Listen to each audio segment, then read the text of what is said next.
Goedemorgen. Stap maar even wat naar voren. Ja, het is een prachtige dag. Hele verrassing hier. Het is een prachtige dag en het is ook een dag waarop we heugelijke dingen doen kennen. De koninklijke onderscheiding. Ja, het is Sofie, hè?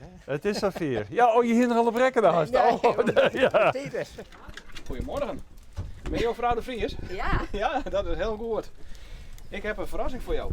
Jou krijg je een lintje. Ben je Oudonderen? Ik ben zeker hoe donderen. Ik snap echt helemaal net waar dit bij komt. Nee, ik vind, ja, ik ben er wel een beetje emotioneel onder.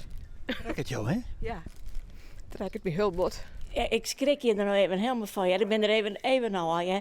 Ik vind het geweldig, maar wat even bijkomen. Die schrokken nu zijn aapje doen waar je bent kwam, want ze zijn van jezelf even een rondleiding aan door het gemeentehuis. En toen zeiden ze van gewoon hier maar in.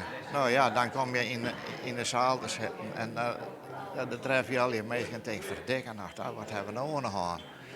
Nou, en zo weer het. En dan komt er nog bij, je bent de enige in de hele gemeente, Noord-Oost-Friesland, die dit hier dus een lintje kregen had. Ja, dat verbaast mij ook griezelig.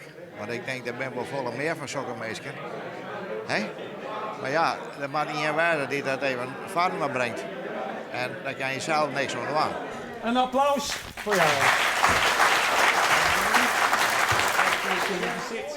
En dan zoek jouw vrede worden om de even jonkers te doen. Nou, ik moet heel apart doen. Mijn broer en zuster taal ik een onderscheiding kregen. Dat gebeurt eigenlijk, denk ik, ik had het nooit mee, maar ik had dit ik nog nooit meemaken.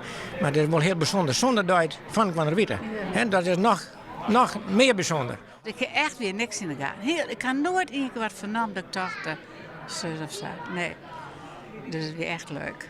En ik vond Dirk hartstikke mooi. Zo. En dat de familie is hier. Ik denk, waarvoor ben die hier nou al hier? Op deze fjouwe prachtige mensen.